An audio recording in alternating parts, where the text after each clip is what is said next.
Thanks for downloading this episode from Teachers Talk Radio. You can find the full schedule and listen back to all our shows at ttradio.org. Enjoy the podcast. Hi teachers, we're Apps for Good, and we give schools like yours free introductory computing courses. Our courses are for everyone, including those who aren't computing teachers, and they're fully equipped with resources mapped to the UK computing curriculum. Independent learning is central to our courses. Your students will develop essential and digital skills by working in teams to create prototype apps for good. We'll even connect you with industry volunteers to give real-world feedback. Let's empower every young person you teach to shape their future with technology. Speak to us at www.appsforgood.org. Imagine having your own instructional coach available 24/7. Now you can with the Teaching How-Tos platform. This highly personalised social platform empowers busy teachers to learn and apply evidence-based teaching techniques, either independently, working collaboratively with their peers, or with our new AI assistant. The platform features over 160 visual guides to teaching techniques, designed to help you quickly and easily implement high-impact practices that boost student engagement and improve learning outcomes. Join over 200 institutions worldwide that are elevating their teaching practices with the How-To app. No gurus, just practical support anytime you need it. Interested in finding out more? Visit teachinghowtos.com and register for our next webinar. Are you looking for best practices and innovative strategies to foster confident, lifelong readers? Watch sessions by thought leaders in education, literacy experts, and EdTech specialists from the International Reading Conference for free. The lineup included renowned speakers such as TV personality and education expert Basit Siddiqui and beloved children's author Michael Rosen. The three-day conference explored a range of topics at the forefront of the current educational landscape, with sessions relevant for all educators and key stages. Sign up to receive the recordings for free by visiting the Reading Solutions UK website at readingssolutionsuk.co.uk. This show is brought to you in partnership with John Catt Educational, publishers of professional development books and resources that support great teaching and learning in schools around the world. Don't miss out! Level up your professional development today and visit johncattbookshop.com to explore the full range of titles. Use the code JCTTR2425 for 20% off your order. Happy reading! Good evening, everybody, and welcome to Teachers Talk Radio with me, Tom Rogers, for our usual Monday night shindig. And it's been a very eventful week in education, hasn't it? We've got a new government, we've got a new education secretary, we've got new promises, new pledges, new ideas, lots of newness happening. There seems to be a generally pretty positive buzz around this. The cynics would say, let's wait to see what happens. The believers might say, hallelujah, amen, at this point. But we will see. We will see what happens. It's going to be a really interesting sort of 6 months to a year to see how things pan out. There's been a lot of things in education in the last 20 years, 15 to 20 years, that haven't really panned out. A lot of talk, a lot of promises, a lot of thoughts about what's going to happen. A lot of those things haven't happened. So it's going to be interesting to see this time whether it does all happen, whether Labour can recruit 6,500 new teachers and fulfil all the other promises in their manifesto. So before we get on to, we're not going to talk about, well, we are going to talk about that tonight later if we have time. We will talk about Labour's plans. We might touch on their drive to recruit more teachers in particular. But before we do any of that, we're going to be talking a little bit about equipment, pens, pencils, rulers, the usual stuff. And whether these things are really, are they essential? Are they, well, number one, are they essential? Number two, should we ever sanction students for not bringing equipment to lessons? Should we even question them for not bringing equipment to lessons? Should we just give them a pen? Sir, I haven't got a pen. Here's a pen. Now, let's talk about me then. I must have given out in my career about 5,000 pens at various different points. And I wonder where they are now. Probably in a landfill somewhere, looking very sad. Maybe the odd one has been retained somewhere in the universe, but most of them are probably dead somewhere, still on the floor where they were left, 12 years ago or something. That's the cynical one. But certainly I've given out a lot of pens. Now, in terms of sanctioning students for not having equipment, potentially, I do think it's a very interesting issue. It's one where sometimes it's just easier to give a student a pen, but that doesn't necessarily mean that it's the right thing to do. So it's going to be a really interesting discussion tonight on this, and I've got some people with varying different views on it and opinions on it, who are hopefully going to be joining the conversation. I've got Simone, I've got Tony, I've got Julie. I mean, a little bit of background on this in terms of where we're at with it. This was like last week on social media, and if you're not on X, which many of our podcast listeners might not be, there was a big furore because many people were saying, Sam Strickland, who's a principal, said, I can't remember my pen, homework, PE kit, or to tuck my shirt in, but I can remember my mobile phone, just saying. And that got 655 likes. Most of the comments were in sort of agreement, but then there were others who were saying, like Jen Newson, who said, be kinder, thanks, X. And there were many along those lines. And then also you had people like Katie, who said, adult at a meeting, oh, I forgot my pen. Do you mind if I borrow one of yours? Other adults, sure, no problem. Children are humans and make mistakes. Adults are human and make mistakes. Forgetting a pen is so low down on the priority list. Just give them a pen. I noticed one of the replies to that was, well, how many pens do you want to give? 5,000, 10,000, however many pens it is. Who knows? But many, though, agreed with that. That got 466 likes. So it just shows you there's a real division in what people think about this. Now, you might sit there and think, well, does it really matter? They're only pens. We're only talking about equipment in schools. But I guess there's a lot behind this, isn't it? Pens are just the tipping point, to use the pun, of this wider conversation about sort of values, respect, accountability, teaching children responsibility for their own equipment or things or possessions. There's a lot to it, and I guess that's where we sort of get into that. What does it mean? What how should teachers react to this? Should they bother reacting to it? Should they just give out the pens, right? So Tony, I'm going to welcome Tony first. Tony, how are you this evening? Yeah, I'm good. Thanks, Tom. Hi, thanks for having me on. Hi, everybody. Now, Tony, you did a tweet, didn't you, about this?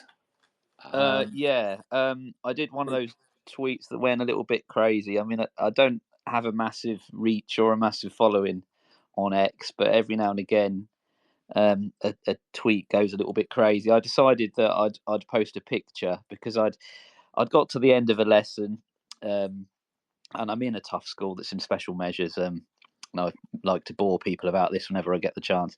But at the end of one particular lesson, there was pens all over the floor, and I thought, well, I'll just take a picture.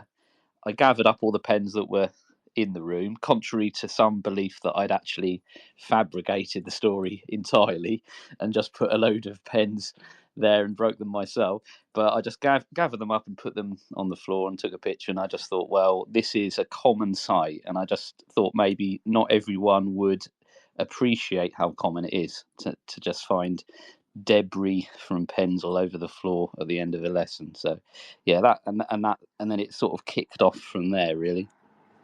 And what's your opinion then? Should teachers continue to do what you've presumably be doing and give out pens? If students come to the lesson and say, I haven't got a pen, should they give the pen out? That's the first question. And the second question is, should there be any sanction if they don't? Well, I might have to sort of sit on the fence a little bit. I do think it depends on the situation, on the context of the school, perhaps. I do think there is an argument that it's not just the student you're punishing. To some extent, it might be the parent. It might be a financial thing, despite the arguments of mobile phones and everything else, or an organisational thing, or just if a student lives in a household that's not conducive to that, I suppose they're at a disadvantage. So I've worked at schools where I felt I'm happy to just give them a pen,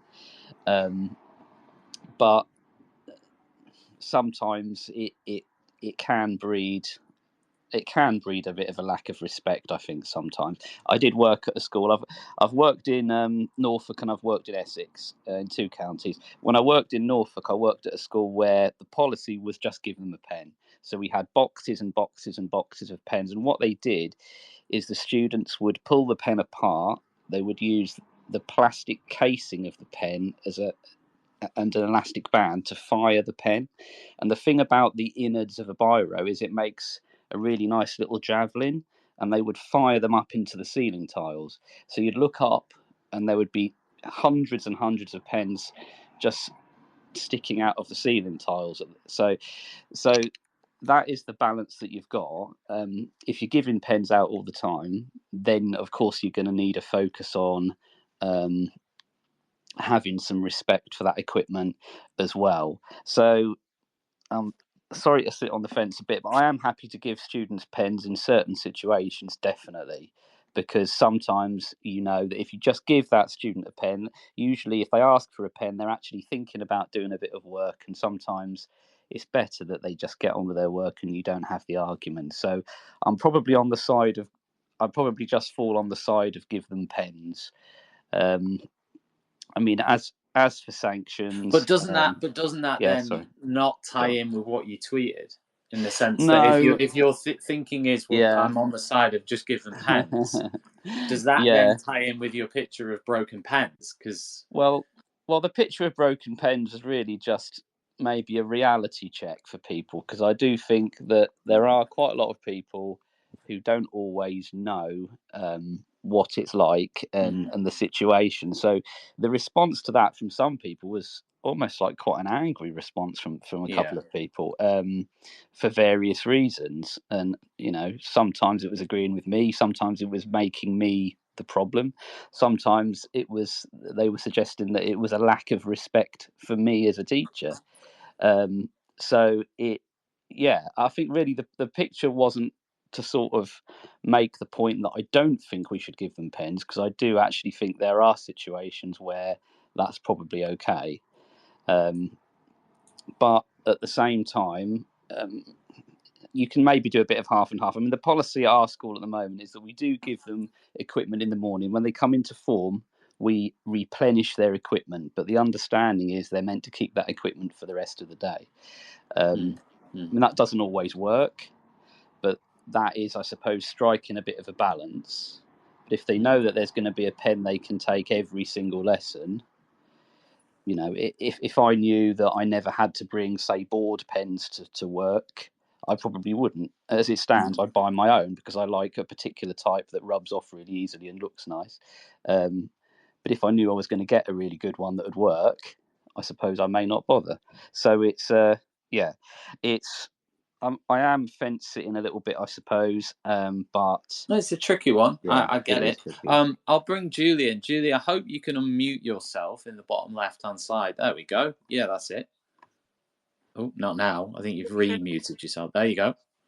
I hope I've got it right. You have. I can hear you loud and clear. It hasn't been my most technical, perfect moment. No problem. Do you want to give people just a very brief introduction to you before I ask you some stuff? Oh, right. Well, I'm just, somebody who twitters on Twitter, twittering away. But my background is basically I taught in first middle schools and then secondary schools, and I was in senior Yeah. management. I finished about 9 years ago. Well, some would say I've retired, but actually I haven't really retired because, excuse me, I'm chair of governors at 3 primary schools. Okay. And also safeguarding for those schools. And Great. so, I'm kind of very up to date with education. Okay, now the reason I've asked you on this one is because obviously during this most recent sort of debate around pens and equipment and so on, I mentioned Sam Strickland's tweet earlier where he said, "I can't remember my pen, homework, PE kit, or to tuck my shirt in, but I can remember my mobile." Just saying, with the implication being that why can kids remember a mobile phone but they can't remember a pen? And you replied, "I don't know and I don't much care. I always had a box of pens, pencils, rulers, highlighters, and glue sticks spread across my secondary classroom. It cut out a lot of unnecessary fuss." So I guess I'm asking you the same question is, what is your opinion on what the response should be to students who don't come to lessons with equipment like pens? Well, first of all, I don't think there's kind of a blanket response, if you will. I mean, the reason I said I don't know and I don't care is obviously I was being flippant for Twitter purposes, but and I didn't, as Sam has described, but I didn't do stuff like that. So basically, I had a box. I used to have my classroom set out. It started in groups, then it went to rows, but rows such that if I wanted them to work in groups, they could easily turn. So they were distributed around the classroom, and they had things like pens, pencils, highlighters, glue sticks. I know, glue sticks in them. And there's never any fuss made about it. So the kids knew that if they needed a highlighter, girls who like stationery would have hundreds of highlighters. Other kids not so much. Well, I don't want to faff around giving out highlighters and messing about in the lesson. I want to get on with what we're doing. So those things were readily available there. The kids would take them out, use them, put them back in the box. That was how it worked. There was never, it's never, I didn't have kids coming up all the time necessarily asking for pens. Occasionally you'd get that. The pens were there if they needed them and if they wanted to use them. And occasionally a kid would ask, "Miss, can I take this pen with me?" And I would say yes, because they might have had another 3 or 4 lessons to go through. And are they going to have that spat? Because that's one issue, isn't it? Yeah, are you going to have that spat every classroom you go into? Another issue, do I want to be spending half my lesson in conflict with people about things that I think are relatively small? No, I don't. Another issue I think is none of us know quite where those kids have come from, what their morning might have been like before they came to school. A lot of the kids that I've taught and the kids in my primary schools, they come from very challenging backgrounds where some of them don't even get breakfast. So somebody equipping them with pens and stuff is going to be a non-starter, isn't it? So there are considerations like that. And then other considerations that, the whole business about, I can remember my mobile phone, but not my pen. Honestly, it drives me mad. The number of times I go out of this house without my phone, for example, because I've forgotten it. I've taken 43 other things, but not my phone. And my phone will be the thing that I need, and for kids who are neurodivergent, that will be quite a common issue. And my very adult son has just had an adult diagnosis of ADHD, and I realise now why he had those kinds of issues at school and why he couldn't get out of bed and get ready and get organised on time, which drove me mad every day when he was at school. So I think there's a whole raft of issues there. And I think, you don't have to have a squabble, but I think there are subtle ways. I noticed, Tom, that you've taken a pen, every time this week. Is there a problem? Do you need a pen? Is it just that you can't remember? Can I help you with that? You can use it as a teaching point quietly without making a big fuss about it. You mentioned, yeah, no, thanks for that. You mentioned that you thought it was quite a small issue, the pen issue. Do you think that the responsibility of bringing a pen, though, can sort of teach students larger life skills like organisation and accountability? Of course I do, and of course it can. But do we want to make, and if a kid hasn't got a pen, do we want to make that an issue in every single lesson that goes by? I mean, somebody made the point in that Twitter thread that, and we've all experienced it. You're in a meeting, a colleague comes diving in and suddenly they're, patting pocket. "Oh, have you got a spare pen?" Now, I don't know what they've come from to get to that meeting, and they might have been dealing with before they got there. I'm not going to turn around and say, well, I need to teach you a life issue here. I have got a pen, but you're not having it. You know, and we would all go, yeah, of course you can have, of course I have, you are, there you go. So there are ways that you can do that. And as I said, you can incorporate that. You can have chat quietly to the kid, maybe just as they're going out the door and say, we need to have a chat about pens, don't we? Let's come and see me at break for 5 minutes, or, you know, stuff like that. I just wasn't one for really setting up conflict. And I think quite often it puts some kids in a difficult situation, and it's not very positive for them, is it? If that's all we're bothered about as they perceive it, you know, whether they've got a pen or not, well, you know, what's the point? I think there's that danger. Do you think that the requirement to bring a pen is more about instilling discipline and sort of preparedness in students rather than the actual use of the pen itself? I personally don't think that's the issue. I think the issue is that, you know, they get an equipment list or whatever. You must have a pen, pencil, ruler, you know, da-di-da-di-do-di-do. Of course they must, just like their PE kit. Of course they must have those things. We're not talking about the massive children, are we? Well, in my case, well, you know, I didn't have 30 kids a day not having a pen. I might have had one occasionally on this day or that day. Things like highlighters and stuff in boxes. When I wanted them to use them, I didn't want to have to be scrabbling around for them. I wanted them to be there. It's a simple matter. It becomes part of the flow of the lesson. Well, it did for me anyway, that you do it that way. So of course it is all those things. But I mean, you know, where do you stop? I was in charge of exams at one point, and I was absolutely horrified to discover in GCSE exams that any kid who came without their protractor or whatever for a maths exam, they wouldn't give them a protractor. Could you argue, though? Yeah, you could argue that, well, that's their own fault, isn't it? We're talking about life chances here, though, aren't we? No, Julia, that wasn't what I was going to say. Although you could, I suppose, say that, but that wasn't what I was going to say. I was going to say, you know, imagine a scenario that a workman or a work person, I should say, or a builder. They do it all the time. Say again? I know what you're going to say. They do it all the time. Well, yeah, but imagine that was the case and they didn't bring particular equipment they needed to do a job in a house or building site or whatever. And then they asked the resident of the house, look, can I have a screwdriver? Is that an irrelevant example, or is that something where we're going, are we setting students up to fail by saying that equipment in lessons doesn't matter? And of course, I know we could say again. I'm not saying that. I'm not. No, saying I'm not. No, but I'm asking you. I'm saying that by doing what you're saying, which is basically saying, well, it doesn't matter whether you've got a pen or not. It doesn't matter because I'm just going to give you it if you haven't got it. Does that set them up to fail in a way? Is that a realistic expectation of life beyond school in terms of if you don't bring particular equipment to your job, it doesn't matter? I don't think that's a particularly good analogy personally, but I mean, I have taught a lot of children. I mean, I taught for 42 years, so I taught a lot of children. And some of the scattiest children that I taught were the ones who, you know, were untidy or didn't have a pen or my shoelaces broke me. So all of these sorts of carry-ons. Some of those kids went on to be things like dentists and doctors and lawyers. You know, I taught a lot of children who went on to very successful things. Some of them who'd come from, you know, were quite surprising because they came from those sorts of backgrounds. So I don't think the one necessarily follows the other. You know, and obviously everybody forgets something sometimes. Of course they do.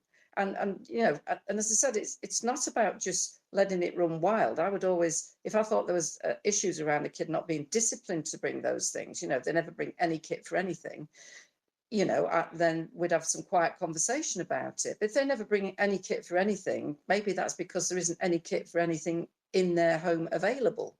You know, we are in a situation at the moment where there are thousands of children in this country who don't have a bed, for example. And certainly the schools where I'm connected, you know, where I'm chair of governors, we have quite a lot of schools with those sorts of challenging backgrounds that have, you know, very limited equipment, for day-to-day living, for example. I suppose the argument, it's a balance, isn't it, really, as to how you that's why I said I don't think there's a blanket answer that suits everybody in every situation. No, I think the point Sam Strickland was making, whether you agree with him or not, was that a lot of these students have very expensive things such as phones, which are £500-600 worth of kit. And therefore they should be able to have a 17p biro. That's the point he was making. I'm not saying, from my role as host here at TTR that I'm pushing one way or another on this. I'm just saying that was his argument. And of course, your argument was also put forward as well, that, that doesn't matter. But the point I'm making would be is, how would you answer that one? If on that phone issue of you saying there is an economic problem there in terms of them having a biro that's 17p or whatever it would be, as opposed to having the phone, which is hundreds of pounds. I suspect it won't be an either or. I suspect there will have been a pen at some point, or there might even be one stuck in the nether regions of a bag somewhere, or that got brought to school but got lost on the way, or there's any number of reasons why. No, but I think the point you're making is they didn't have one because of the economic circumstances.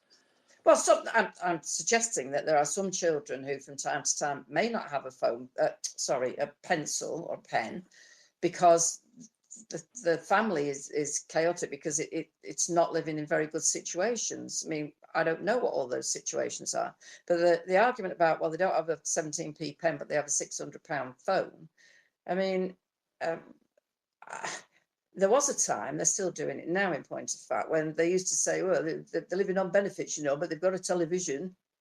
It doesn't really work quite as boldly as that, does it? That's my. Listen, we're going to continue this conversation, and I'm going to bring Simone and Tony back in as well in a minute to have their say on that. It's really interesting. Before I do, a huge shout out to our sponsors and supporters on the show tonight. We've got John Catt Educational. So if you're a teacher in a school and you fancy updating your professional development, then you can visit johncattbookshop.com. You can explore their full range of titles. You can use the code JCTTR2425 for 20% off your order. That's JCTTR2425. You get 20%. Doesn't matter how many books you order, you get 20% off the whole lot. We've also got teaching how-tos. You can find them in the pinned tweets if you're listening live, or in the link in the comments if you're listening back. Teaching how-tos offer 24/7 coaching. They have 160 visual guides to teaching techniques. You can visit teachinghowtos.com, find out more there. And it's also a social platform. They have an AI assistant, and teachers can talk to each other on there. They can almost coach each other and interact with each other on these teaching techniques. And most of them are ones that you'll already be familiar with, but really good to build practice through that. Reading Solutions UK, big shout out to them. Other supporters on the show tonight. They had a reading conference recently, which was completely free, with Michael Rosen there and Barzit Siddiqui and lots of other people. You can register for the recording and watch it for free at readingsolutionsuk.co.uk. So get over there now. And then finally, we've got Apps for Good. If you haven't heard of Apps for Good, they offer free introductory computing courses to students in the UK, and they're mapped to the UK computing curriculum. So if you're interested in exploring those courses, there's one on climate change, there's one on AI, and all the students in your lessons can complete them for free, and they're very much tailored towards non-subject specialists. So appsforgood.org is the place to go for that. Simone, I'll bring you in next, and then we can continue the chat. Simone, any thoughts on anything there that either Tony or Julie have said so far? Hi, Tom. And welcome. Nice to talk to you tonight. Yeah, I've got very mixed feelings about it all. Since February, I've gone over to the dark side, and I'm working in the private sector. Yeah. For my mental and physical health, really. Yeah. Has it worked? Yeah, God, I'm so happy. Well, tell me about that then first. Tell me about that, because I'm interested. Like, what was the difference? It's all about money, and I do hope and I pray that the state sector starts to be better funded, so we can all be in such a fortunate position. I have 10 free periods a week. which Yeah. as a non-TLR holder, just bog standard science teacher in my current school, I was a 2IC before, 10 free periods a week. As That gives me opposed to time. what did you have before? Was it 5? Half Yeah, that. yeah, half Yeah, that. half that. That makes a huge difference to, just stress levels, etc. Small class sizes. My average class size is 9. Wouldn't we all love to have that privilege, Yeah. in the state sector?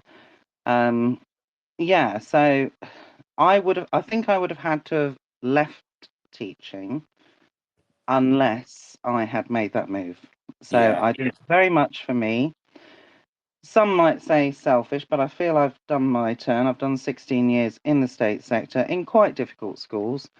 So yeah, I think I've sort of earned my little bit of a more relaxed Yeah. Oh, absolutely. way of working. Absolutely. But at my previous school, what used to annoy me was I wasn't a teacher who wanted a fuss. I wasn't looking for the battle. It was, as you come in, there's your books, there's equipment, grab something if you need it. Now, I Yeah. had colleagues who would say, oh, give me a shoe and I'll give you a pen. Or they would, honestly, or give me your mobile phone and you can have a pen. Yeah. So that they could guarantee getting it back at the end of the lesson.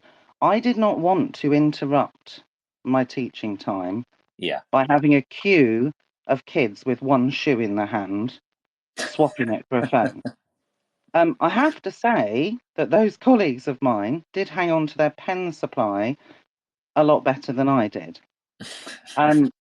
But I used to get frustrated like Tony when the pen that I had freely, without fuss and without sanction, lent to these kids was then smashed on the floor at the end of the lesson. And that happened daily. It's like, you've given me this, you've not made a fuss, I haven't got a detention or any sort of sanction, but I have that little respect for your equipment that I'm just going to stamp on it on the floor. And I found that utterly depressing. So I thought, do you know what? Perhaps it's because they're cheap pens. So I'm going to get myself some fancy pens, really fancy pens. Oh, this is an interesting experiment, isn't Oh, it? yeah. So higher value item might be more valued by the kids. I was so smug. I was so wrong. So I ordered these lovely pens off Etsy. Other places are available. They were bright yellow, heavy, substantial, like a pen that you'd like to receive as a gift. And they had etched on the side, Mrs. Lively's pen. So I would gift them out at the start of the lesson, my lovely pens. I got 12. I thought that's, we don't normally get more than that in one group of about 30 for getting them. Oh, within 2 days, stolen, broken, pulled off the little clip that you can clip them onto your jacket or whatever. So there was no more respect for having a supposedly higher value item. And I just didn't understand it. And we had great pastoral support in my previous school, I have to say.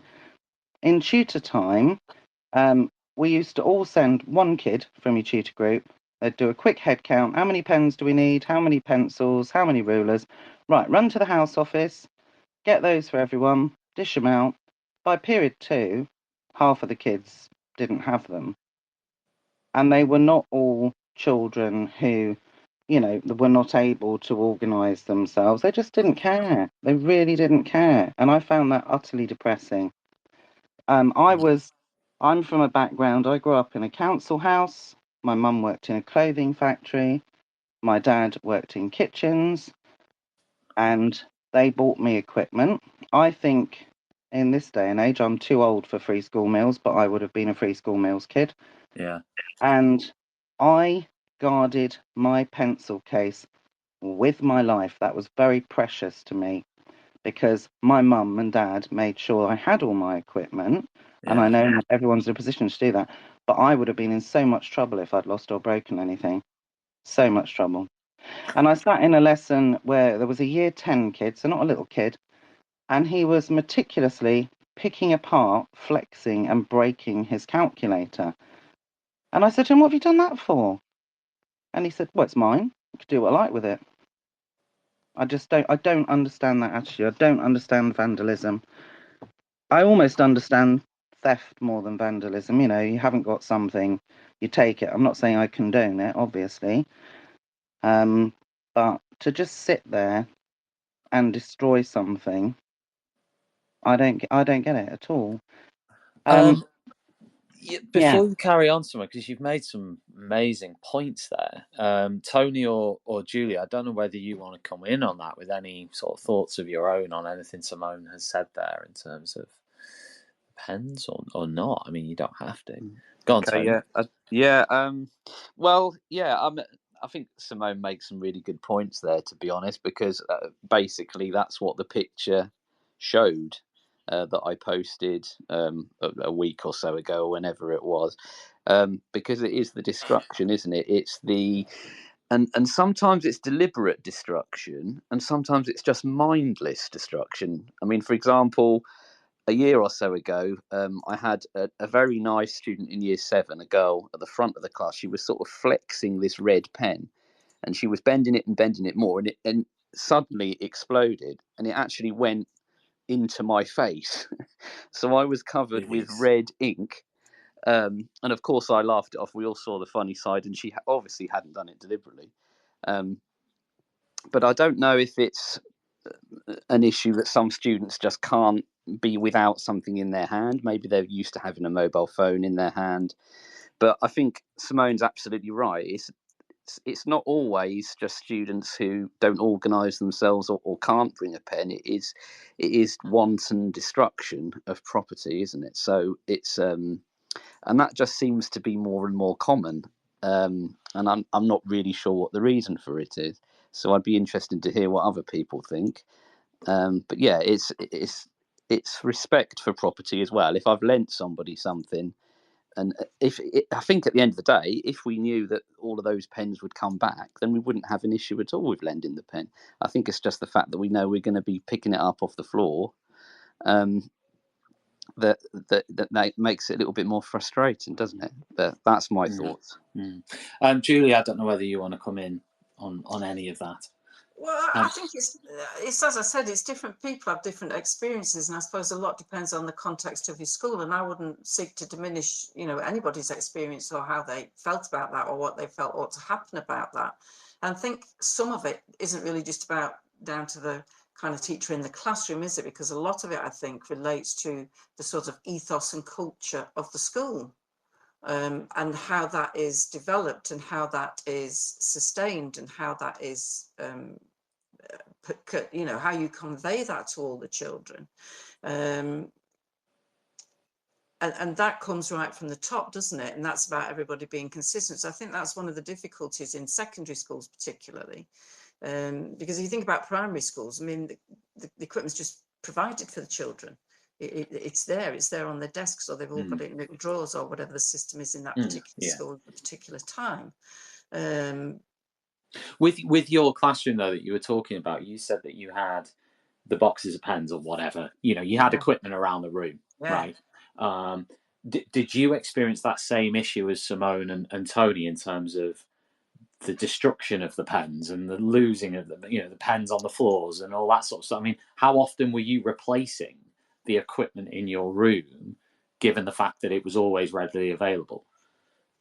Not that often, to be honest, but I didn't get stuff like that. And again, I think as some of that comes down to the ethos and the culture of the school. And I also think, I haven't been in my classroom for quite some time now, so I think there's been lots of changes, not least because of COVID, which in and of itself is not the issue. It's what we lost societally, it seems to me, that is a big issue around COVID. And this kind of idea, I think, of things, it don't matter, and who cares, and all that sort of thing, I think directly comes out of that. And perhaps that's some of why, kids are exploding pens left, right and centre. But I didn't particularly experience that. The worst times I experienced was on the odd occasion when a PE lesson was relocated in my classroom, which I used to fight tooth and nail because it came back and everything was destroyed. So, but other than that, the kids were, I have to be fair and say the kids were genuinely, respectful of the the equipment, really. Yeah, I mean, as you say, I mean, every teacher is probably going to have different experiences in different contexts. For example, in the school I currently teach in, it would be very rare that a student would deface or mess about or destroy equipment that you've lent to them. However, in the school that I taught in before this, and in others that I've taught in before this, it would be very common, very completely the opposite end of the spectrum. Now, interestingly enough, the school I currently teach in is a special school. The class sizes are very small. The ethos is very, it's got that small sort of community vibe to it, and most of all, the kids are just, you know, so nice. You know, that's bottom line. They're just so nice, the kids. Whereas in many of the sort of you know, broad sweep state schools I've taught in with huge cohorts, no, absolutely what the picture Tony shared would have been my experience in those schools. So I don't know what context you taught in, Julie, but certainly I think every context is different, and it would, yeah, it would very much depend on what that was, I guess, in terms of the experience you were going to have in there. I certainly don't think, I mean, coming back to what you said about the ethos of the school, I certainly don't think there's much a teacher can do in their own classroom if students are deciding to smash up equipment. And what I will say is it's incredibly demoralizing, coming back to what Simone said. If you've bought stuff out of your own pocket, or you've made stuff, or you've put an effort in, and to see that ruined or just discarded or just defaced or whatever, dismissed as useless, it is actually pretty hurtful. And that is sad when human beings, it doesn't matter how old they are. I mean, obviously, you know, young people are young people, but you know, it is sad when people can't see that. And as you say, you know, you're saying that COVID could have been. I mean, are you saying you think COVID was a key cause of that, like, lack of respect, I guess you'd say, or lack of care? I certainly think there's been a sea change in a lot of things post-COVID, because I think the whole COVID and lockdowns and the various other things that were so disruptive, it's almost like a lot of the conventions and norms got breached, and people didn't think that they mattered anymore or counted anymore. I mean, I'm not diminishing, you know, that it's hurtful if you have made that sort of provision and kids don't treat it properly. And I agree that if one solitary teacher in a classroom, you know, can't take the weight of the world on their shoulders, which is why I think that the ethos and culture generated within the school is so important, and it's very important for people then to support that and maintain that. You know, the school that you're talking about that you work in, you know, it can't just be coincidence that the children are so well behaved, and that behaviour like that would be completely and utterly unusual. Well, maybe it is, I suppose, particularly in a special school. But that's my point, Julie. That there are contextual factors. I'm by the way, the management, in all fairness, and I would be totally honest, by the way, and say if you know, if the management was awful, to be honest with you, I'd just say it, but they're not. They're actually really good in this place. So it's not that I'm taking credit away from them, but there are a range of contextual factors that mean that is the case in this one. I think that's true in any place, you know, and those contextual factors are there, and it's how you deal with it. And I think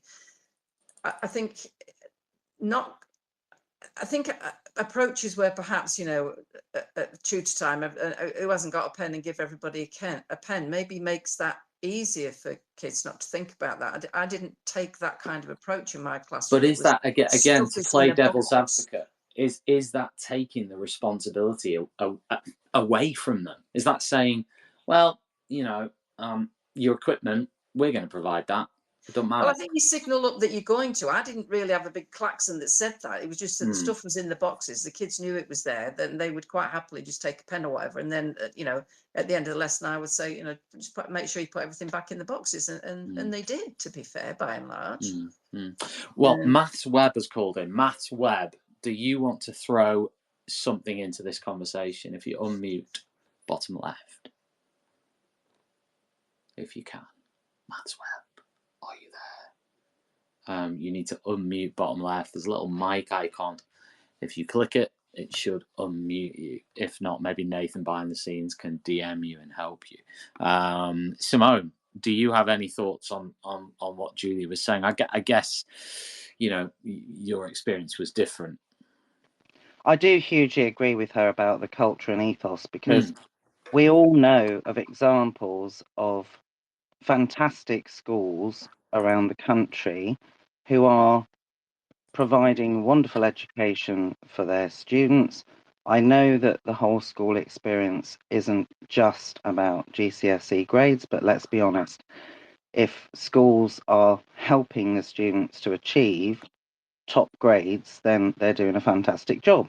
And some of those schools are not packed to the gills with privileged, wealthy children, but people are fighting to get their children into the schools locally because they have such a high success rate, but their expectations are very high. I can't see, beloved Burblesing. I mean, I'm not a fan, but can't take away her results. I can't see her accepting kids rocking up without so much as a pen when there are people on the waiting list locally trying desperately to get their children into her school. And I do think we are almost being rude and disrespectful to the children if our expectations are so low, if the bar is so low that we're not, expecting a certain standard. I do think that schools where SLT are very hands-on, and that doesn't have to be in a punitive way, that can just be in a conversational way, that things are better.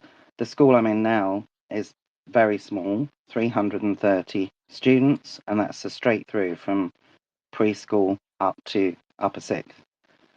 And so those members of management, they know all of the children.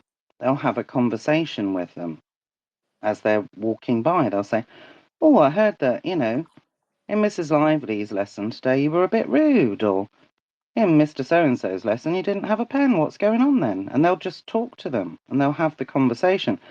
But being such a small school, they are able to do that. And I realise that in huge schools, that's not always an easy thing to do. But because expectations are high throughout the school for all of the staff, then I think that makes for a much happier, more pleasant atmosphere. There's no vandalism. But does that mean, Simone, that by having high expectations, you're saying that really we should be expecting something as minimal as them bringing a pen with If them? you force me to be really black and white about it, I definitely lean towards that side. Having been a child from a background where we were very, very far from wealthy, we were literally sometimes hiding and turning the lights off when a bill was due, Yeah. That sort of background. I sort of figure if I could do it, anyone can do it type of thing. I do agree COVID has had a huge impact on the children. One thing that is really sad, though, is during COVID, the school I was at the time had lots of children who were from backgrounds where they didn't have a lot of money. We provided laptops, we provided internet dongles for them, and some of those children smashed up the laptops rather than do the work. And that's the gospel truth. I know that some parents, you get that there's a certain band of parents who are very vocal, particularly on TikTok, who seem to hate teachers and schools and everything that we stand for, which doesn't help the situation or discipline or anything like that. They said, "Oh, well, in lockdown, They didn't do anything. They didn't teach the children. Well, that may have been, I don't believe that was the case in any school. It might have been the case in a few schools. My school provided the same number of lessons remotely, live, as we would have done in the classroom. It was absolutely exhausting. Doing it remotely is I did as well. I mean, challenging. that was the same in the school I was in during Yeah. the COVID years. We delivered everything as it was. So did we. And with we used to learning walks thrown in for boot as well. Oh yeah, they used to drop into our lessons too. Yeah, the old virtual learning walks, they were always fun. Yeah, but I had a lot of students would log on and then wander off, and you knew they'd wandered off because you're like, give us a shout, wave your hand. They would log on and they'd probably go off and watch the telly or absolutely thing on the laptop. I averaged five students per lesson. Yeah, no, same. I mean, I think maybe the most I ever had out of a class of like 30 was like 10 or something, and that was like doing really well. Yeah. So I do think that's affected the culture. Some parents seem to be of the attitude, and so that rubs off on their children. Oh, you didn't get taught for a year, so why does it matter now? Yeah, it's a whole different atmosphere. But yes, if you've got a school, if schools were small enough where everybody knew everybody and everybody was involved in the children's education, not just sort of hiding in offices, very visible management, which it is, I'm pleased to say, in my school currently, then there's more accountability, there's higher expectations, and also you can have those important conversations if there is a problem. Perhaps, money is not a problem in my school because it's a private school, so it's not that the children can't afford a pen, but you don't know if their dog's died or their nan's in hospital, and we can have those sort of conversations, where your priority is like having a pen, slip way down the list. We understand that. And you can look after those children and make allowances when they need allowances being made. Well, that's it. I mean, that's the key thing from the school that I described that I currently work in. There are, because it's a special school, you've got more TAs, you've got more teachers, you've got a much smaller cohort anyway. And I guess, that and again, is this more? Again, we can argue about this whether it's more luck than judgment, but the kids are just delightfully lovely, all of them. And I guess there will be the argument. Well, the culture creates that. That would be one argument to make, but I'm not certain about that. I think sometimes it's just lucky. You just end up with a small cohort of students who are just spectacularly lovely kids. And it just works that way. And then things like that don't happen. I don't know. I don't know. Tony, I don't know whether you've got any thoughts on any of this. Yeah, well, not There's many a lot more. in it. It's getting Yeah, it's a weird thing. It's a weird thing to sort of be controversial, isn't it? But as a lot of people have said, it is about more than pens. Perhaps, I don't know.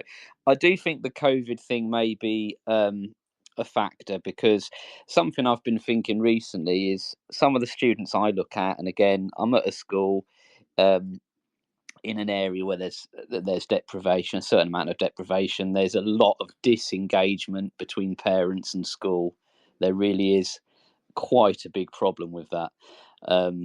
And I think that feeds into it as well. But certainly the COVID, I do feel like sometimes the year 7s and the year 8s are much less mature than year 7s and year 8s used to be. So I think, I don't know, perhaps that feeds into the organisation as well. And I sometimes think, if in an ideal world, maybe at Key Stage 3, we could try and teach them a little bit more in the same club with the same teacher, or maybe have a Key Stage 3 specialist teacher who can teach the core subjects or something like that. But it's certainly, COVID's certainly a factor. Disengagement, I think that's a really good point. I don't know I think it was Simone who said that. I can't remember if it's Simone or Julia, that the disengagement with the parents can be a bit of a problem. I've certainly found it a problem where I am. that kind of all feeds into it, really. So there's a lot of factors. Schools just aren't quite the same places as they used to be before COVID, I don't think, as well. So, I mean, of course, there is this other element of, to play devil's advocate again on this whole pen thing, is, technology has moved now in such a way. I mean, if you think that, 20 years ago, 15 years ago, whatever, bringing a pen would have been seen as the only way for you to communicate in a non-verbal way, in a written way, if you want to say that. Whereas now with technology the way it is, you think about phones, you think about laptops, you think about all the different tools that are available now. Has a pen, just from a general societal point of view, become of less significance and value perhaps than it was 30 years ago? I think that's the only thing I'd say. You talked about Sam Strickland saying they can afford a phone, but they can't afford a pen. But I think they don't almost see a phone as property. They see a phone as like, they treat a phone like a scuba diver treats an oxygen cylinder, don't they? So it's a very different attitude. The phone is very much part of them. And I think you're right. Maybe there isn't so much emphasis put on sort of being organised, and it's such a difficult one, because I do think it is a fair argument that we don't want to lower the bar for students. We want them to, we want them to sort of show that they have respect for the learning, that they're prepared for the learning, that they've done their homework, they've got their PE kit and everything else. But I'm finding students don't even bother with a pencil case anymore. This is it. I think it's where you draw the line, isn't it? Because at the end of the day, let's forget about what it is. Let's forget about the fact it's a pen or a pencil case or a piece of uniform or whatever, right? Whatever it is that they're supposed to bring or do or whatever. Is it just one of them where you say, well, this is what our collective values are, or ethoses, or rules are, or whatever you want to call it, boundaries, things are, so we just expect everyone to buy into them, if that makes sense. I don't know, like, it's where you draw the line, isn't it, in terms of, because I know Julie said it's a small thing. There will be others who will say, well, sweat the small things. So there'll be others who would argue that it's not a small thing. It's something. We've heard sweat the small stuff. One of our senior leaders is a big fan of the phrase sweat the small stuff. I don't know if I fully buy into it, but I do certainly understand the thinking behind it. I understand the argument of it. It's the psychology, isn't it? If you are thinking about that, and I think as a school, if you really put the effort into promoting at this school, we are organised, this is what we expect. And if that comes from the top down and it filters down and it's done right and it's done positively, I think it can have a positive effect. I think for me at the moment, I know that if I give out 10 pens, and by the way, it won't just be 1 or 2 students, it could be 6, 7, 8 students in certain classes. I know that if I do give out pens, they won't treat it in a respectful way, but maybe that's because as a school, as a culture, we just haven't got that quite right yet. So I want to ask Julie, in your classroom, you'd said that the students did respect the pens and they did return them and so on. What would you have done if they hadn't have done that, out of interest? If you had have ended up with a lot of pens on the floor, or the kids taking pens, or the kids damaging the pens, what would you have done? Well, I would have taken action. I mean, I'm standing in that classroom, so I certainly would have stood and watched that. So I'd have taken the pen off them if they started picking it apart. That's one thing I would have done. I'd certainly be having conversations with people. I mean, it's not that I never had a conversation or wasn't willing to have a conversation. Yeah. I mean, you can have conversations around those things. But I had a good relationship with the kids in the classroom, and we knocked along quite nicely together. So I think I would have been really surprised if I'd got that reaction. And I think I would also, if that had been the case, I'd have looked at exactly who was doing that and why they might be doing that, because there are children who that kind of behavior it's almost that they're testing your boundaries because they feel unloved or unsafe, and how you respond to that, I think, is quite important. And that can come from all kinds of situations that they might be facing in their life. So yeah, it's a tricky one, but I think that's what I would have done, or that's a range of things that I could have done about that. Yeah, I mean, the suggestion, the thing that makes it tough is there's a lot of teachers who do exactly what you've just described, and it still happens. So they have good relationships, they are excellent in terms of classroom management, they follow up with students, they talk to them, they engage with leaders, they do all the things they're supposed to do, but it still happens. So my answer is, my question is for you is, what do they do? I think, well, I don't know. They'd have to find a way that might make that work for them. For me, I think I'd have just kept going at it until somewhere along the line, it clicked with them, or something clicked with me, or we worked something out between us. I've done, things like that have happened before, because don't get me wrong, I've had children with difficult behaviours, and behaviours that were sometimes quite hard to, and I wasn't always successful with everyone. Don't run away with that idea for a minute. But I think you just have to kind of keep working at it in different ways to find out what it is, and to, you almost get to the heart of the thing every time, which it's not a 5-minute job, I don't think, but I think it can be done. And if somebody was being terribly uncooperative, in the end, I just said, well, look, you're not entitled to access that stuff anymore because you don't look after it. And, they don't like it. I mean, I know in some classrooms people would say, if somebody didn't have a pen, they'd ask the children, say, has anybody got a pen to lend this boy or girl or whatever? And maybe that would be something to try, if they were not respecting your property or what you had on offer for them. I just want to give a big thank you. I just want to give a big shout out to everybody listening along. We've had lots of listeners dipping in and out. Big shout out to John, who's been here all the way through. Matt's Web, Matt, Nat, and other Nat. We've got 2 Nats. That's mad. Elizabeth, Scally, Miss Cheseldine. We've also got Amy and Adriana at present. But thanks to everybody who has also dipped in and out today. It's been a really good conversation. Big shout out again to our supporters on the show. We've got John Catt Educational, we've got Teaching How-Tos, we've got Reading Solutions, we've got Apps for Good. I'll tell you where to find out a bit more about them actually. John Catt, johncattbookshop.com. Buy books at johncattbookshop.com and get 20% off by using JCTTR2425. Teaching How-Tos, 160 visual guides for teaching techniques. Visit teachinghowtos.com, register for their next webinar, find out more. Reading Solutions UK, they've just had a free 3-day reading conference. You can go to readingsolutionsuk.co.uk and register for that for free. Michael Rosen, Basit Siddiqui, lots of other people were in it.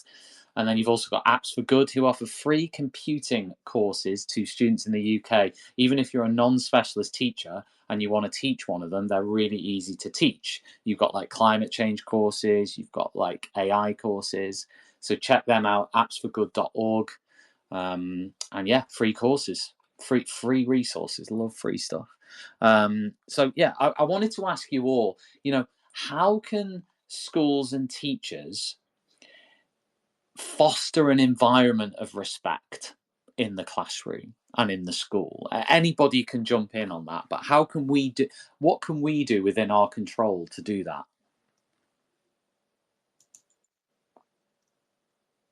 I do think it's about visibility of SLT to a large degree. All our SLT in my current school teach. They all take at least one class for all of their lessons. Some teach more. They're visible around the school. They're not tucked away in offices having endless meetings. In fact, one of the things I love in particular about this school is they're not a big fan of meetings. They have hardly any. They have a weekly briefing, and then, if something important came up, then we would have a meeting. But they're not tucked away in offices. They are out, they're visible, they're stopping, they're chatting to the children. They know their names, and this is the beauty of a smaller school. And I know not every school is lucky enough to have that. I mean, I have to say, Simone, many people like what you're saying. We've got Valerie who said, I love Simone's comments. She's exactly right. We should be focused on what's happening instead of what is wrong with a student. I think that was referring to your comments earlier, actually. Yeah. Nat has said, give a pen or don't. It's up to school leaders who have to resource this, plus also build personal responsibility within students. It's not up to non-school leaders to decide whether school leaders' individual decisions are correct or not. I personally think I agree with that, what he said.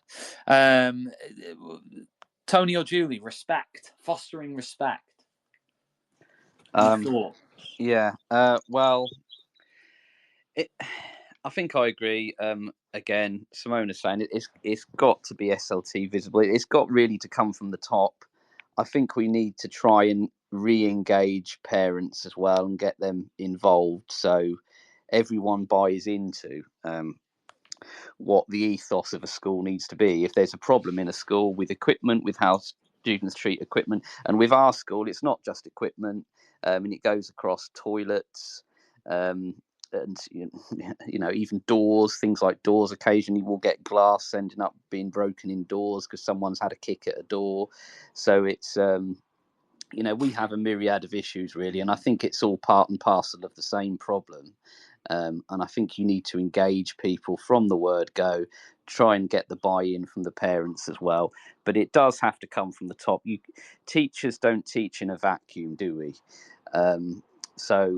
When it was just interesting seeing the comments of the pens on the floor that I posted, the picture that I posted, and people coming in and saying the problem was with me. I don't respect the students, or I did see that, or there's an issue with my classroom management. And I'm thinking, well, I was the one who posted it, Tony, and I had to go and sort of go into the bathroom, close the door, and take deep breaths for about a couple of minutes, because I was just thinking, goodness me, That infuriates me. I hate that. It's like, well, if your lessons were engaging enough, all the children would be angels and we'd all be skipping around like Mary Poppins. No, my lessons, I respect the students. I'm polite, I'm friendly, I'm at the door, I'm smiling, I'm pleased to see them. I've always been that type of teacher, and I'm sure the vast majority are. And it just you also have to remember enrages me. that quite often the higher expectations you have, the more chance that these things can happen. That's I've seen teachers who have the highest expectations who can sometimes be, that they have more situations that are potentially, I wouldn't say conflict, but yeah, they've got more challenging situations going on because they are challenging more things because they have high expectations. I have a little tale about that. I had a very, very challenging group in my first school. Just the behaviour was enough to make you weep. And I used to feel exhausted at the end of the lesson. And I was advised to go and observe a colleague who professed to be delighted with these children. She never had any problems with them, and they were perfect for her. So I was already quite depressed on the way to her lesson, but I thought, well, she's obviously got something that she does that's magical, and I need to access that for myself. Well, she was working in a computer room, and the children, when I walked in, were silent. And I just thought, oh, God, it's me. I must be rubbish. Silent, furiously concentrating. And she smiled and she was very welcoming. And I said, oh, they're great. I could only dream of them behaving like this. And as I walked around the classroom, all but about 2 of them were on games. Whereas mean old Mrs. Lively, me, I was expecting them to try and learn something. I was expecting them to try and answer questions, to actually do some work, to write something on a bit of paper. Yes, you get kickback for that. We can all have a perfectly behaved class if we say, there's some computers, knock yourself out, play some games. So yes, I do think that part of it is when you are expecting the children to do their best, and you know what their best is because you know their, respective abilities and challenges, that you get kickback for it, definitely. I've seen teachers where I thought, ooh, that classroom's quite quiet. Yeah. I've walked past and I've sort of gazed in there as kids with headphones on. Yeah. And obviously listening to music. There's kids who are sort of very quietly sort of chatting away at the back and just sort of, and it's almost like, yeah, they're really going to like that teacher, right? I mean, naturally, because at the end of the day, they're going to have an experience every lesson where they go in and to a certain extent, they just get to do what they want, but in a sort of, subtle way. I think that happens all the time, and that's why we were saying about consistency across the school. I don't know whether Julie or Tony got any thoughts on any of that, but that was really insightful. So thanks for that, Simone. Well, I think you build respect. It certainly comes from leadership, and leadership has to set the tone, and leadership, and the setting of that respectful, caring culture. That's the hard bit, isn't it? To get it sorted, established, to get everybody working in the same direction, and so on and so forth. And then everybody supporting that. But leadership operates at lots of different levels. It's not just senior leadership. In classrooms, we are the leaders. We should be showing leadership in the classroom, and all of that should flow down from that external leadership. And I agree about the thing about visibility and of leadership. Generally speaking, I was lucky senior leaders. I mean, I was one of them where we were pretty visible. I was very visible. I was that teacher who always turned up at the moment kids didn't actually want the teacher to turn up. I just seemed to have this magic way of doing it. And they used to look horrified and stop doing whatever it was they were doing, that kind of thing. So I think there's all of those things in there. And I think in my classroom, I worked very hard with the kids, and I at the start of the year, I made it really clear. I took the view that we were all there to make sure that everybody achieved as best they could and got the highest standard they were capable of. And it was the responsibility of all of us to make sure that happened. And I wasn't going to tolerate their behaviour stopping other people from that happening. And they knew that I meant that, and I would have made sure that happened. But they knew at the end of the day, I had their back, and everything I did. And I told them that very plainly up front. Everything I'm doing is about you getting the best that you can get out of here. I will never give you work that I'm not going to mark. That old thing where you go on a course and give them some work on paper and then chuck it in the bin. All of those little messages, I think, help to contribute to that. And if those messages are going around on a wider scale outside, via the leadership of the school, it takes time to do that. And you can't do it overnight, I don't think. But once you've established it, I think it's quite a beautiful thing. I mean, my granddaughter goes to one of the schools where I'm chair of governors. I have never seen a primary school more beautiful, I have to say. The children are quiet and calm and respectful. They're in teams for things. They're pro-social ambassadors. They're well-being ambassadors. They come and talk to the governors. They hold doors open for you. And that didn't just evolve. That they are taught that when they arrive at the school. And that is how it's reinforced all the way down the line. That's what you've got to do, is you've got to establish it and keep reinforcing it. It takes hard work, I think, to establish it, and it will be shattering, but it's worth it in the end, I think, if you get there. And I agree with whoever it was who said about parents. I mean, I do think there's an issue with parents. One of my schools, they changed the way that they bring the children into school in the morning. The parents then had to drop them off at the school gate. My goodness me, you've never seen such fuss and bother. And social media augmented that. And we ended up in the Manchester Evening News, for crying out loud, because we wanted the children to come in through the gates on their own. And it comes out of I think social media is a bit to blame there. It's all this, people living Instagram lives, and we do this, and I'm entitled. It's my child, and I want my child to cuddle me before they go to school, and it's my child, and they're more important than anybody else's child.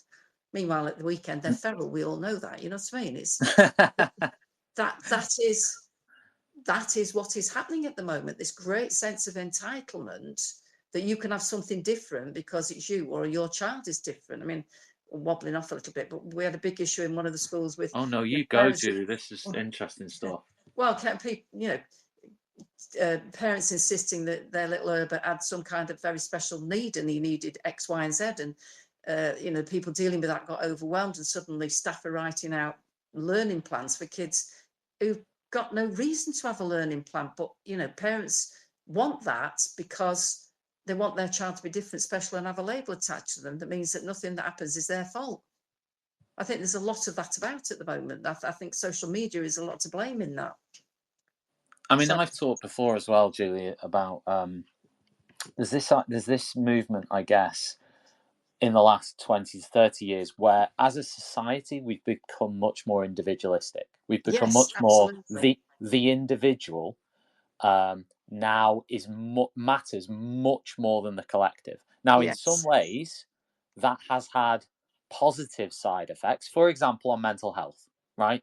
So somebody now can feel entitled in a positive way to sort of talk about their mental health and have people help them with their mental health, whereas 30 years ago it would have been like, no, get back in line, right? A little bit more. I'm not saying that's a complete stereotype, but you get my point. But on the flip side of that, as we've become more individualized, and this is an argument that can be made. It's not me saying this is gospel. This is just what sort of my thinking on it is. As we've become more and more individual, as you've just highlighted, Julie, individuals have then become much more important than any collective. And then what we've ended up with is that issue of, well, do we then adhere to every individual? And if we don't do that, are we then doing something wrong by not addressing each individual's wants or each individual's needs or whatever it is, right? Or is that now the way things have moved in? Is that what I'm asking is that a positive or negative? Well, what I'm saying is relatively negative. It's about demands and you must-haves, and you can't possibly run something like a school on that basis. You just can't. Yeah, I mean, Simone or Tony, I don't know whether you've got any thoughts on anything that Julie said or I've said.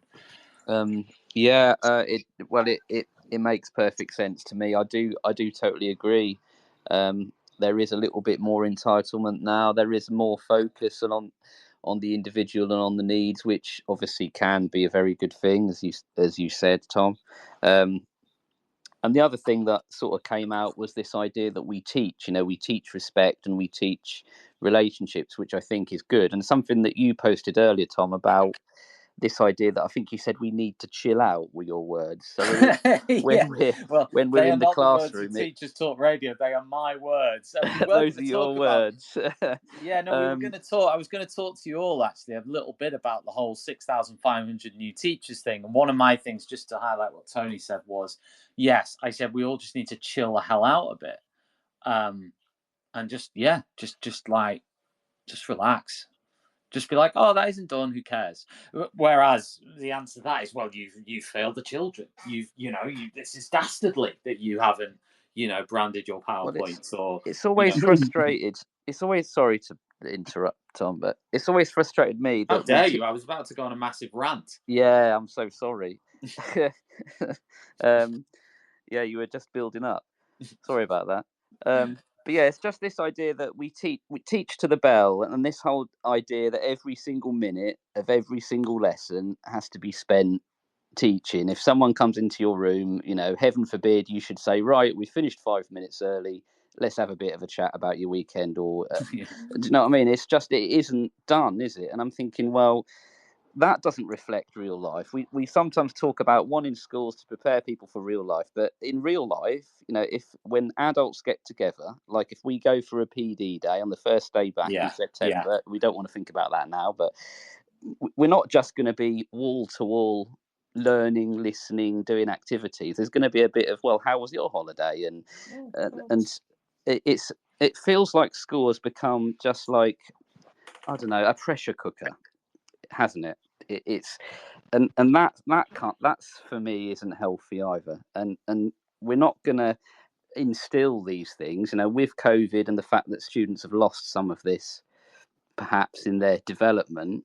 We can't help with that if we're wall-to-wall teaching, if we already haven't got enough curriculum time, which is a big issue for me at the moment and my subject.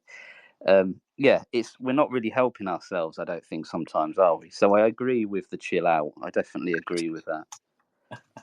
But being allowed to chill out definitely comes from the top. One of the things I disliked about my previous school was the intense scrutiny. Book looks every 5 minutes, learning walks every 5 minutes, observations every 5 minutes. And if you weren't jumping through hoops in the correct way in the 5 minutes they were in your classroom, it was like, oh, but the children and the hand wringing, you know? And the children were used as a stick to beat us with. Whereas, in fact, a lot of the expectations, the things they wanted to see in the book or on the screen, were nothing to do with advancing the learning of those children.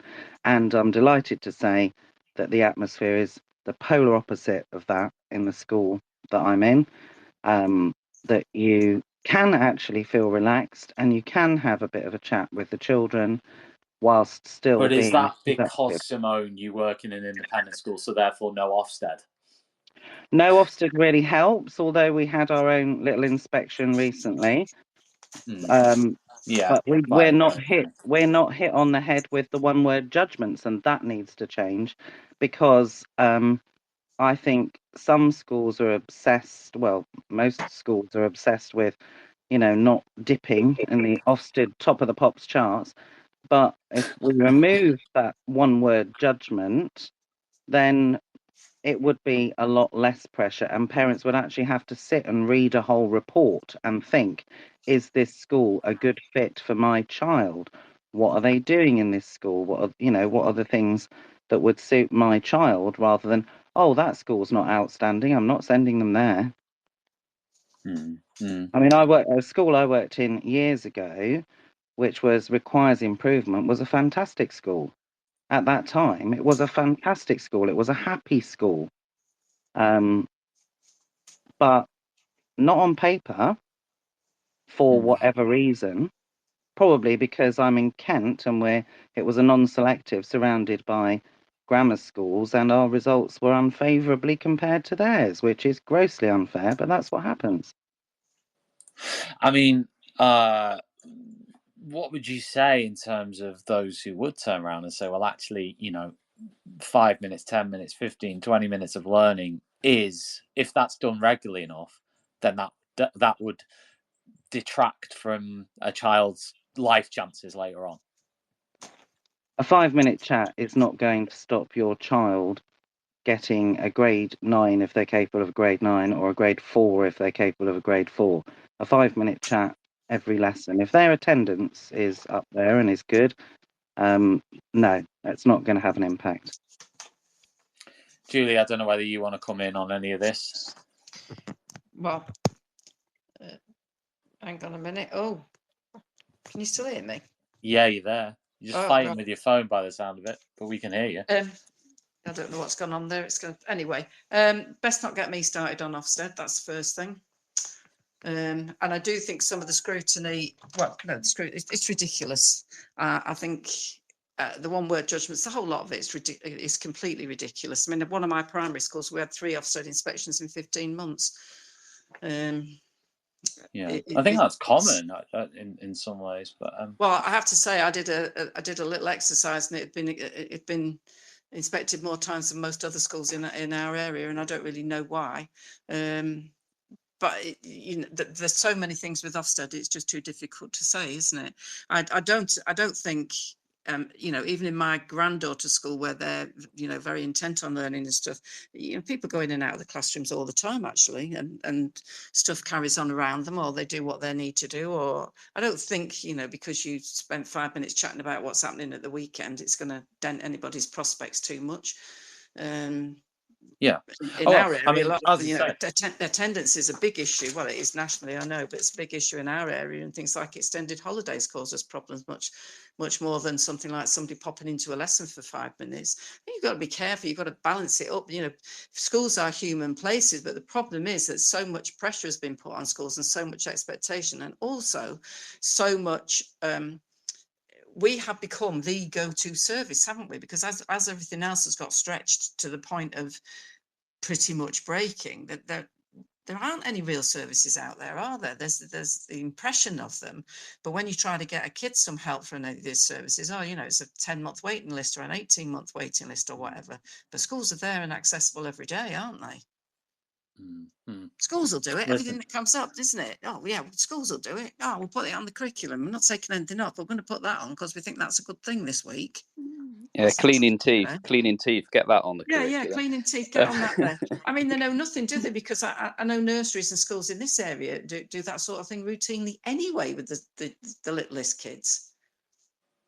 I think my granddaughter did that when she went to nursery, cleaning. There's another debate for another day on whether endless teachers.